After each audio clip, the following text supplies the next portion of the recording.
Okay, class, so this is the second video for our Neruda unit, right? I wanted us to take a little bit of time to go through a number of the poems I had you read. Obviously, I'm not going to keep you here for us to go through all of them. There was a relatively chunky selection of them, but there are a couple that I think are worth us kind of touching on in more detail, both for poetic reasons and then general conversations about Neruda and the translation thereof. So the first two selections I gave you on pages 38 and 39 of the edition of the book that we're working with, right, are two Ars Poeticas, right? I picked these out for a very kind of basic reason, and that given how much we've talked about poetry so far this semester, I think it's important to talk about the Ars Poetica as a kind of a form, right?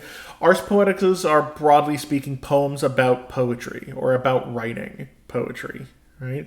And I think whenever they pop up in an artist's kind of catalog, it puts us in an interesting place to help us start to inhabit and understand where that poet is coming from with something, right? So we want to talk about Neruda and understand Neruda's writing. If these Ars Poeticas seem particularly honest, it might give us some insight, right? It is the same Ars Poetica, essentially, translated in two different ways, right? I wanted to give you both so that you could look at both and kind of think about them. Which one do you think is more effective or otherwise, right? I find the little things, right? Like, so for the second one, the consistent capitalization is interesting, right? It makes me wonder if it comes from the original manuscript. If it doesn't, right, why? Personally, when I see that pop up in a draft of a poem that comes to like a magazine or something I work on, if it doesn't seem purposeful, it just seems like a lazy mistake because you didn't know how to turn that feature off in Word.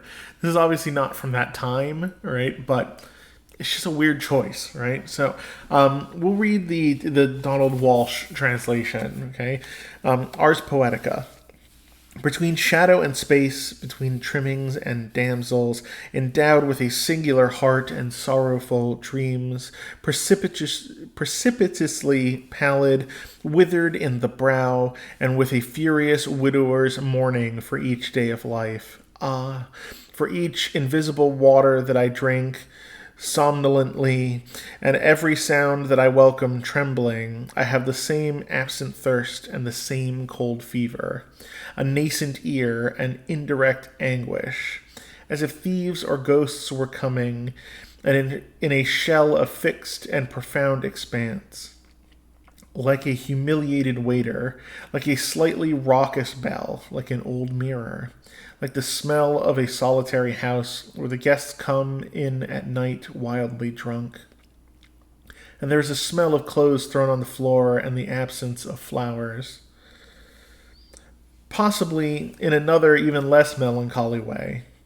But the truth is that suddenly the wind that lashes my chest, the nights of infinite substance fallen in my bedroom, the noise of a day that burns with sacrifice, ask me mournfully what prophecy there is in me. And there is a swarm of objects that call without being answered, and a ceaseless movement, and a bewildered man. An interesting note, I think, there, right? I think for me, the part of that there's two main takeaways from that I think speak to Neruda's poetics, right? Namely, a strength of kind of simile and metaphor, right? The repeated likes, right? Like a humiliated waiter, like a slightly raucous bell. The fact that they are very distinct visuals or like objects for us to think of in simile, but that they're not equivalent is very fascinating, right? And a bit of difficult poetry to write, I think, in a way that's convincing. But that very ending, right? There's a sort of objects that call without being answered, and a ceaseless movement, and a bewildered man, right? Right? So in this translation, it makes me feel like, it makes me wonder, is the bewildered man Neruda, right? Like an interesting thought, right? Is this the introspection of the Ars Poetica, right? And of course, throughout here, there are some words that are just very uncommon, right? Which makes you wonder how much of this is as literal a translation as possible, and is that as effective at maintaining the poetry of it as we would like. And then when you look at the second one, there are a couple parts where I flip-flop, right? From the fifth line in the one we just read, right, that somnolently, right, like tiredly, sleepily, right, just being replaced with sleepily. I'm of two minds up. I'm like, sleepily is not an interesting word, but it's also a more comprehensible word to use in the moment. So is it better? Is it worse? I don't know. I don't know how I feel about it, right? However, the thing that I find most interesting is when we get to the end, right? There is that same last couplet, right? Translated this time in the Angel Flores version. And there is a knocking of objects which call without being answered, and a ceaseless movement and a confused name, right? The absence of the man, right? Like a name is the name equivalent to that. That differentiation, I think, is a really interesting choice of translation. And I was hoping it would be something that you guys might pick up on. I find that difference very fascinating. It changes the entire mood of the poem to me, right? Just a note, I thought that was interesting. I think we can learn a lot about Neruda in the moment, or how Neruda constructs poems through that Ars Poetica. So super interesting. Another one that gets brought up as pretty rock solid as a poem is on 49, The Widower's Tango, right? This is a relatively long poem, right? And we have a Donald Walsh translation. So we just read a Walsh translation. We have another one here. So we'll take a look at this together, okay? The Widower's Tango. O evil one, you must by now have found the letter. You must have wept with fury, and you must have insulted my mother's memory, calling her rotten bitch and mother of dogs. You must have drunk alone, all by yourself, your twilight tea, looking at my old shoes forever empty, and you won't be able any longer to recall my illness, my night dreams, my meals, without cursing me aloud as if I were still there, complaining about the tropics, about the Coringus coolies, about the poisonous fevers that did me so much harm, about the frightful Englishmen that I still hate. Evil one, really, what an enormous night, what a lonely earth. I have come again to the solitary bedrooms, to lunch on cold food in the restaurants, and again I throw my trousers and shirts upon the floor. There are no coat hangers in my room, no pictures of anyone on the walls.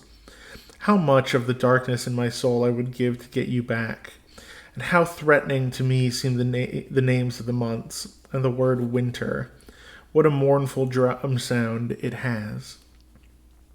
Buried next to the coconut tree, you will later find the knife that I hid there for fear that you would kill me. And now suddenly I would like to smell its kitchen steel, accustomed to the weight of your hand and the shine of your foot, under the moisture of the earth, among the deaf roots of all human languages. The poor thing would know only your name, and the thick earth does not understand your name, made of impenetrable and divine substances. Just as it afflicts me to think on the clear day of your legs curled up like still and harsh solar waters, and the swallow that sleeping and flying lives in your eyes, and the furious dog that you shelter in your heart, so too I see the deaths that are between us from now on. And I breathe in the air ashes and destruction and the long solitary space that surrounds me forever. I would give this giant sea wind for your brusque breath, heard in long nights with no mixture of oblivion, merging with the atmosphere like the whip with the horse's hide. And to hear you making water in the darkness at the back of the house, as if spilling a thin, tremulous, silvery, persistent honey, And how many times I would give up this chorus of shadows that I possess, and the noise of useless swords that is heard in my heart, and the bloody dove that sits alone on my brow, calling for vanished things, vanished beings, substances strangely inseparable and lost. Right? I love this poem. Right? It does so much of painting a sense of yearning despite complication in relationship, right? It's fascinating to me. It feels so personal in a wonderful way, but also in a way that Neruda, we will find, is very exceptional about. It feels kind of elevated and grandiose in really, really fascinating ways as well. I think the kind of ending bit, that last stanza, I think is where it just kind of blows the barn doors off for me, right? That specific line, and to hear you making water in the darkness at the back of the house as if spilling a thin, tremulous, silvery, persistent honey. Exquisite, right? Like, fantastic. All that kind of like, that decision to take something so mundane as like getting water from a pump and then really focus in on it as this exquisitely beautiful thing. It's sweet and lush. It's honey, right? But it's beautiful and gorgeous in so many different ways, and it's thin, right? It's fleeting. There's so much implied yearning that comes across from that whole stanza, but that specific decision to like go to one mundane thing and exalt it so strongly really kind of communicates the yearning of a widower, right? Which I find very, very, very strong, right? We could bounce a little deeper in now. At 134, I will tell you that I gave you this one not because I think it is a particularly good poem, but I think it is very relevant to our discussion of the previous video and what I've asked you questions about. How do we feel about these poems that are super, super stoked about Stalin's Soviet Union, right? Right, like, it's interesting. This one feels particularly propagandist, but I wanted you to see kind of what I was talking about when I said these poems kind of just become all about exalting kind of a patron, which is unfortunate, right? Then we get into another one that's kind of like a different exalting. This is much more, I think, national when we get to the Heights of Macchu Picchu, right? It's in multiple parts. We're not going to read through all of them by all means. The multiple parts are translated by multiple persons, right? Fascinating, right? There are kind of a history of poems done in this fashion in multiple parts, in multiple sonnets, and depends on who, right? There is, we'll talk about, I think we talked about Rilke at some point in the semester, but if we don't, I'll bring it, I'll show you just for example. There's this movement called the Duino Elegies that they did, which is fascinating, right? But it's these like big, grandiose contemplations on existence and on things and big, momentous emotions, right? And the Height of Macchu Picchu is this, and it feels... This is perhaps the poem where I get to the point where there are parts of it where I wonder if this is what would make Neruda quintessentially Chilean, right?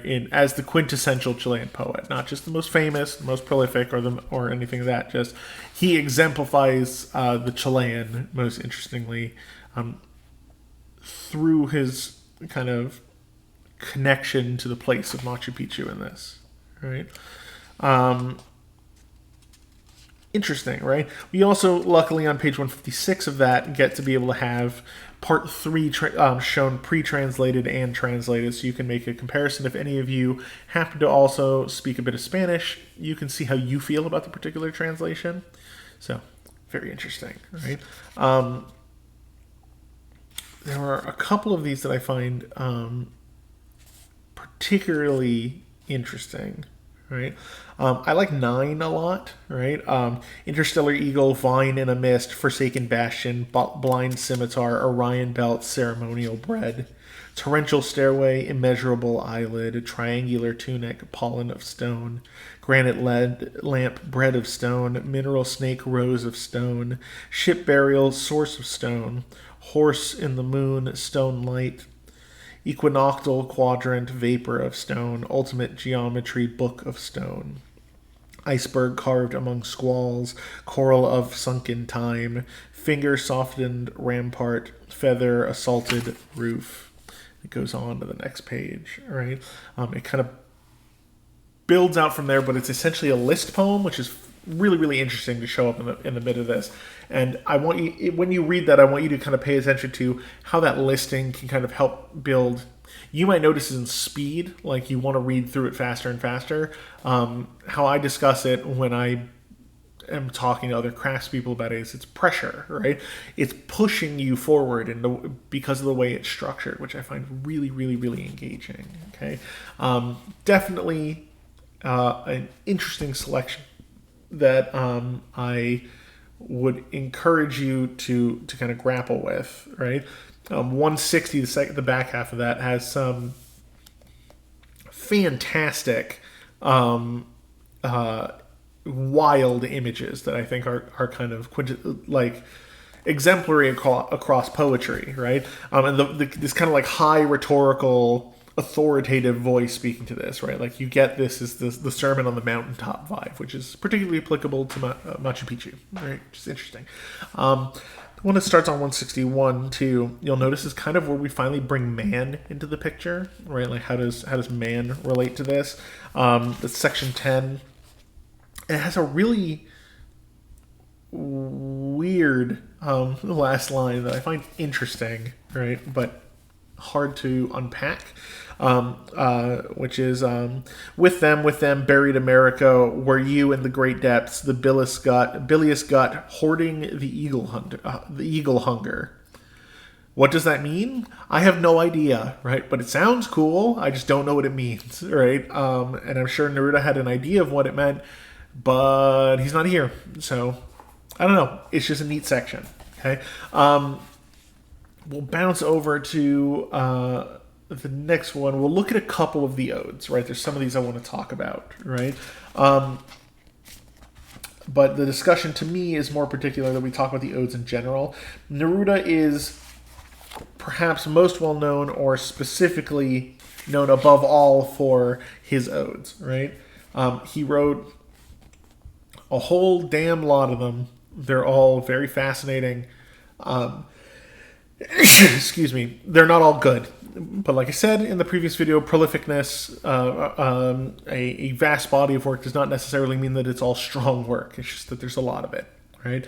However, casting a wide net like that means you're likely to hit some ringers now and then. And I think he gets some pretty sweet ones in here, right? Ode to the Artichoke is gorgeous, right? And I believe we get the translation in here as well. Yeah, we have two of the translations. But yeah, Ode to the Artichoke, a relatively substantial in length ode, right? But Neruda likes to write these poems, and especially his odes, in these very skinny columns, which I find interesting. And it's why a lot of modern odes ends up shaped the way they are, I think, because they take after Neruda's interest here, right? So Ode to the Artichoke. The tender-hearted artichoke got dressed as a warrior, erect, built, a little cupola, stood impermeable under its scales. Around it the crazy vegetables bristled, grew, astonishing tendrils, cattails, bulbs. In the subsoil slept the carrot with its red whiskers. The grapevine dried the runners through which it carries the wine. The cabbage devoted itself to trying on skirts. Oregano to perfuming the world. The gentle artichoke stood there in the garden, dressed as a warrior, burnished like a pomegranate, proud, and one day, along with the others, in large willow baskets, it traveled to market to realize its dream to the army. Amid the rows, never was it so far. Was it so military as at the fair? Men among the vegetables with their white shirts were marshals of the artichokes, the tight ranks, the voices of command, and the detonation of a falling crate. But then comes Maria with her basket, picks an artichoke, isn't afraid of it, examines it, holds it to the light as if it were an egg. buys it, mixes it up in her bag with a pair of shoes, with a head of cabbage, a bottle of vinegar. Until entering the kitchen, she submerges it in a pot.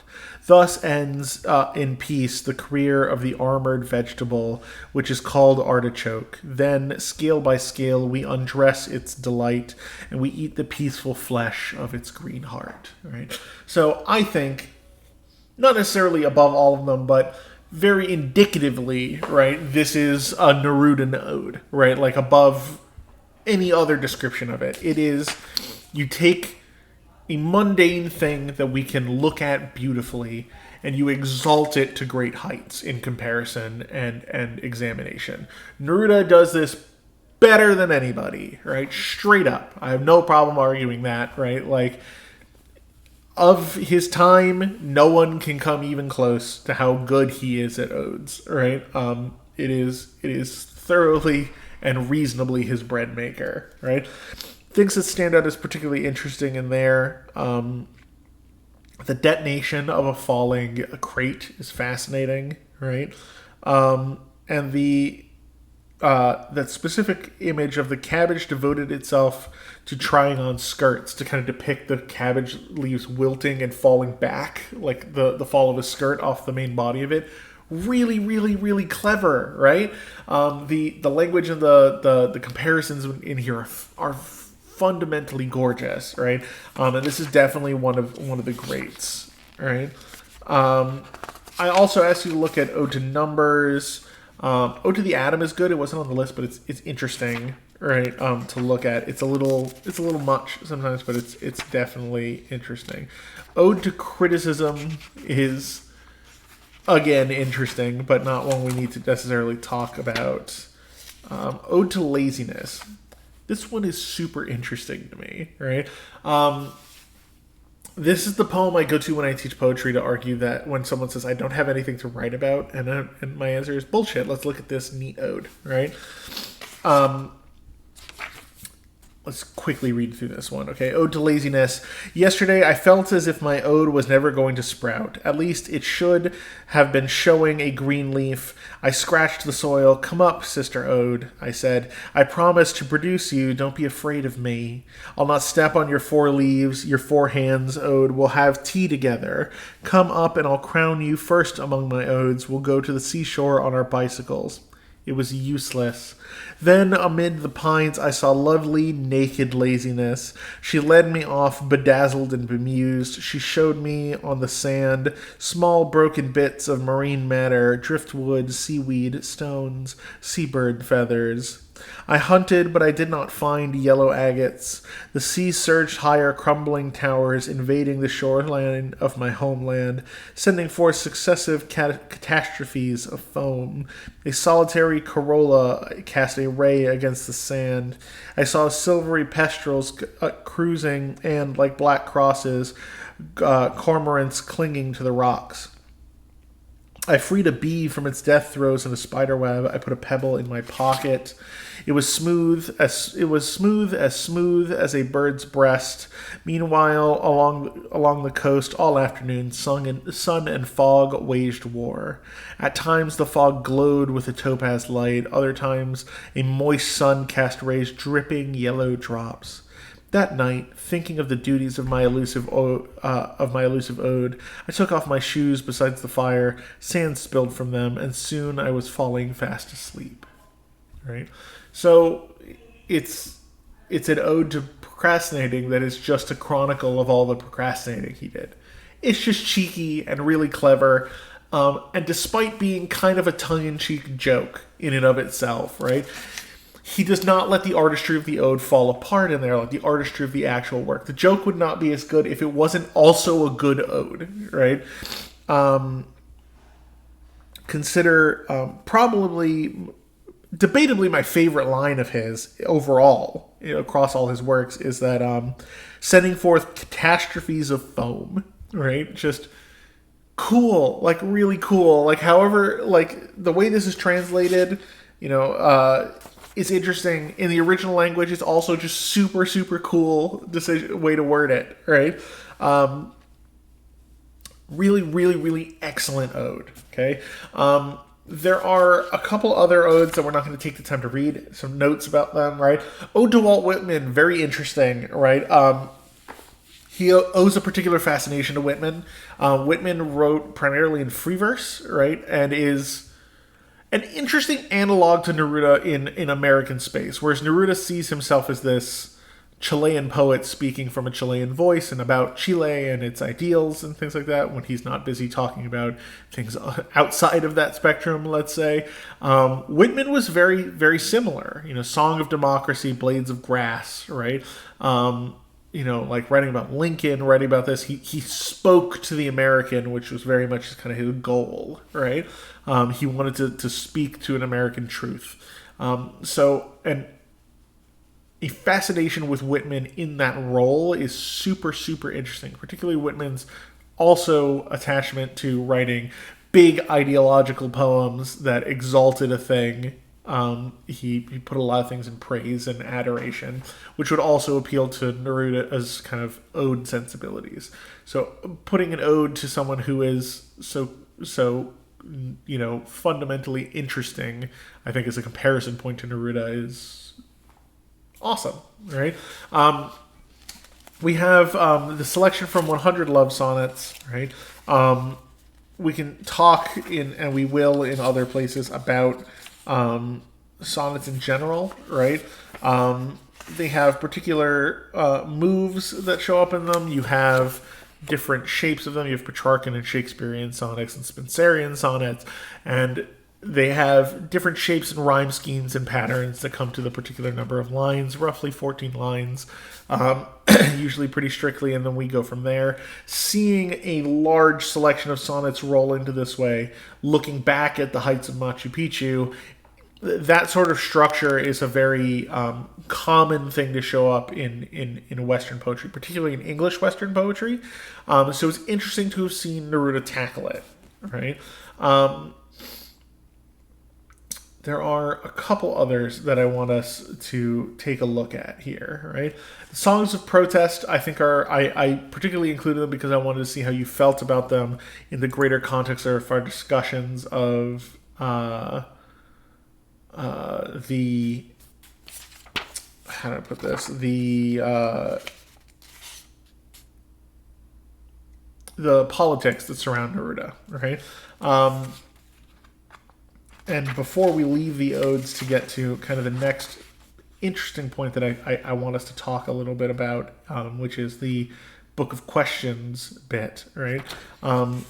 The ode that starts on 387, Ode to the Numbers, if you go back and look at it, which I encourage you to do, right, take note of how different it is from the other odes. It feels very, very kind of texturally different in a way that I find very interesting and where it shows up in kind of the spectrum of things, right?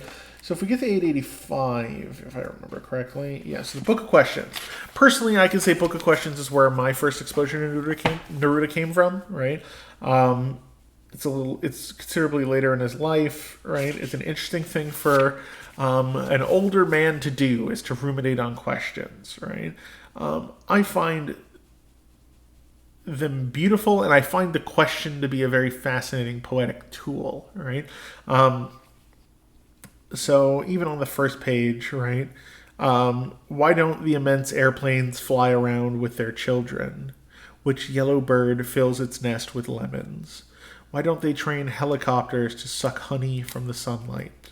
Where did the full moon leave its sack of flour tonight, right? These are very surreal, right? But I find them to be interesting kind of unit to unit of questions to ruminate on, right? What does he mean? Like, how do we build the scene of this question, the genesis of it in our head? Neruda has a particular attachment to lemons, right? Probably his most famous ode is Ode to a Lemon, right? So it's delightful to see them pop up again, right? The reason I bring up the Book of Questions section is I don't expect you, while reading through them, to have a particular beat on what the hell he's actually asking about, right? It can be difficult, even in the native Spanish, to understand what he's asking. And I think the broader point of those is that they're supposed to elicit a feeling, right? A mood. Think of kind of what, like how a mood board functions is how the best way I kind of conceptualize these poems, where you put a bunch of things up and you kind of collectively take the feeling that comes off of them as a whole, right? I think here we're doing much the same, right? A bunch of questions that are invoking a mood or making us think of objects or visuals or colors or senses that preclude us to a particular mood, and it's a curated experience of mood, right? Whether or not that's the best description of the book, I can't say, but that's how I've always personally connected with that specific section, right? And then the last thing I had you do was from 925, where I explain a few things, right? Couple notes I want you to have in this, right? There are a bunch of questions, right? How do you think the questions affect that idea of pressure we talked about just a little bit ago, right? But also mood, right? What do questions predispose you to do as a reader when you get to them? Do they slow you down? Do they speed you up? Do they make you think? Do you just roll over them? Just interesting notes for you as a reader, right? And the shape of it, I think, is very interesting, where it kind of bounces around on the page in a fascinating way, especially compared to when we were over in kind of the elemental odes, and they're so skinny and contained, right? And here it just kind of feels so much more busted open in a way that I find particularly fascinating, right? What's interesting about the attention, for example, that Neruda has given to Whitman, right? And this is kind of a tip back to what we talked about in regards to Ode to Laziness, right? Is Whitman had a quote that essentially said the majority of writing time is spent in creative loafing, right? So Neruda creates the Ode to Laziness, just creatively existing and just kind of laying about, right? I hope you can kind of grasp from that and from Neruda's prolific writing that does not need to necessarily be such a thing as writer's block about subject matter, right? If an idea comes to your head and it sounds interesting, write about it and explore everything and we can ask later if the poem is successful. Don't get too wrapped up in if whatever you're writing about is literary enough to be writing about, okay? And again, the other kind of back end that we take on this is where do you, I guess, draw the line of separating the art from the artist? Where does it come into play? And then further, is that a decision that a translator needs to come to of themselves, or should they dispassionately kind of translate it and leave it up to the reader to do that weighing? Just some thoughts, right? They are going to be relevant to our discussion of Hikmet. Nazim Hikmet is our next thing. He has some of the better long poems that I've ever seen that are also irrevocably tarnished by just deciding to dedicate chunks of them to how dope Stalin is, and I'm really disappointed in it. But the parts of it that are good are great, right? So we'll talk about those. Wednesday, you should look online for your next kind of major assignment, which will be coming out, the first big one. And then stick around for those of you who are actually in the class to have another little follow-up video that's just shortly going to run over some housekeeping. All right. Otherwise, I'll see you guys for the next unit. Thanks.